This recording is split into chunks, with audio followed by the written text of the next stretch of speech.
Welcome to Sports News. I'm Barong Tony Uranta. Coach of the Victoria Super Falcons team, Edwin Okon, says women's football will do well in international tournaments if attention is given to grassroots development. Coach Okon, who led the Super Falcons to win the African Women's Championship for the 7th time in Namibia, commended players from the domestic league for their contribution. Meanwhile, foreign-based striker Desire Okpanozie believes that Nigeria does have the quality to impress at the 2015 Women's FIFA World Cup in Canada.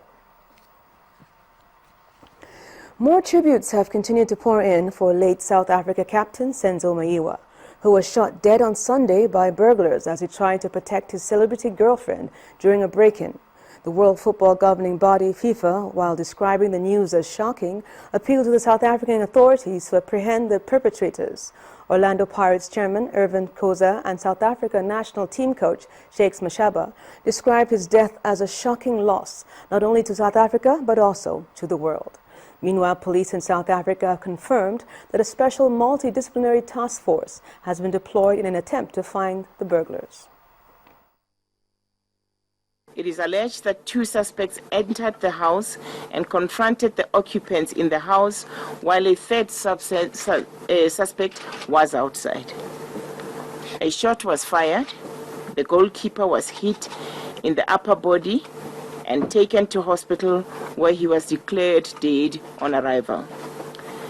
The 3 suspects fled on foot, and police have launched a manhunt. This type of loss is undesirable for our country. This type of loss doesn't augur well for our brand and image out there. The Confederation of African Football has set its rules for choosing the best third-place team in the current 2015 Africa Cup of Nations qualifiers. CAF rules allow the best third-place team in the 7 groups of qualifiers to reach the finals, but on definitive procedures. If 2 teams or more are equal in points, goal difference will be decisive. If goal difference is the same, the team that scored more will play in Morocco. Finally, if 2 teams are equal in scores, they should play a decider match to choose the winner. And finally, as Africa awaits for FIFA's verdict, national under-23 coach Samson Siasia has revealed that there will be a total rebuilding of the team that will represent the country at continental and international tournaments. The 28 Beijing Olympic silver-winning coach believes there is young talent everywhere in Nigeria and that a good grassroots program will discover them. Siasia confirmed that he has briefed the Nigeria Football Federation on the structuring process and is ready to get to work. And with that, we end on Sports News for tonight. Amarachi will be back in a moment.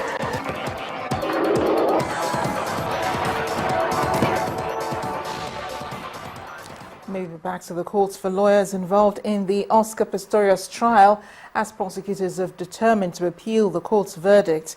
A South African athlete was sentenced to 5 years imprisonment for last week for culpable homicide and was given a 3-year suspended sentence for firing a gun in a restaurant. Victoria Idowu has more on this. Thank you, Amarachi. Prosecutors at the trial are the ones pushing for the appeal, which they say is based on the question of the law. The National Prosecuting Authority said in a statement that they are now preparing the necessary papers to file within the next few days. Pistorius' family says they will not be appealing, and the Stinkham family has not said if they would support it. Brazil's President Dilma Rousseff stays on as president after winning by 51.6% at the presidential polls. Analysts say she won based on the support of Brazil's poor, for whom she had introduced a number of welfare programs. The president has promised to reunite the country, an appeal she made during a victory rally attended by her mentor and predecessor, Lula da Silva, for unity and dialogue. Meanwhile, Ukraine's Presidents Petro Poroshenko and Prime Minister Arseniy Yatsenyuk are preparing to publish a draft of a coalition agreement. Votes counted in Sunday's polls show both are neck-to-neck with the results. Both men say they expect other parties to join the coalition talks. Finally, following an end to UK combat operations in Afghanistan, the last of the UK troops have left the Helmand province. Many Britons believe the operation was not worthwhile. However, Prime Minister David Cameron said Britain should be incredibly proud of their efforts in the country. And that's all on the foreign stories. Back to you, Amarachi. Thanks a lot, Victoria. Nigerian reggae music stars have begun a quest to restore the lost glory to the music genre. Let's join Mayowa Ogundele now for details and more in entertainment news.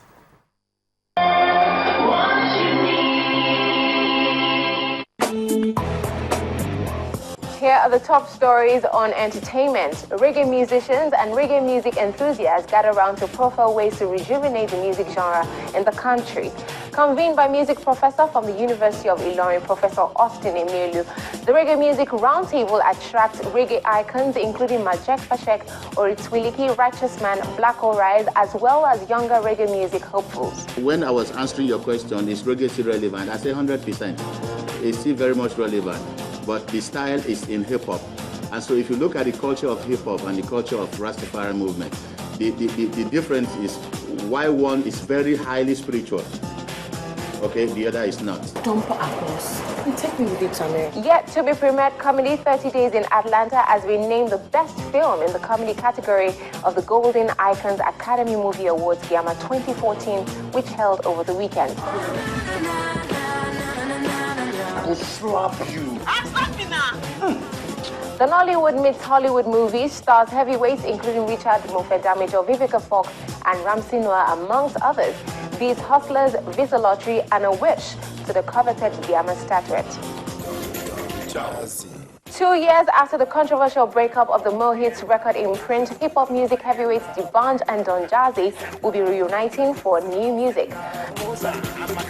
The two former friends and music partners who have since gone ahead to form different record labels will be working together on a couple of tracks to celebrate D'banj's 10th year in music.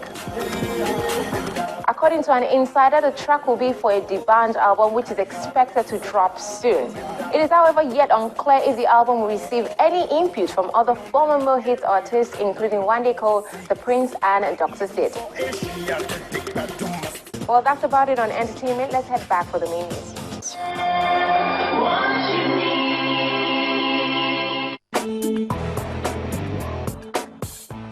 Thanks a lot, Mayowa. And the main news again.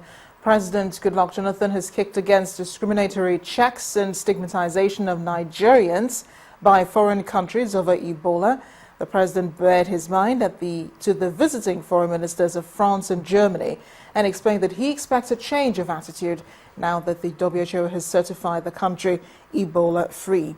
The European Union has asked INEC's leadership to conduct a free and fair election in 2015, warning that Nigeria's image is at stake.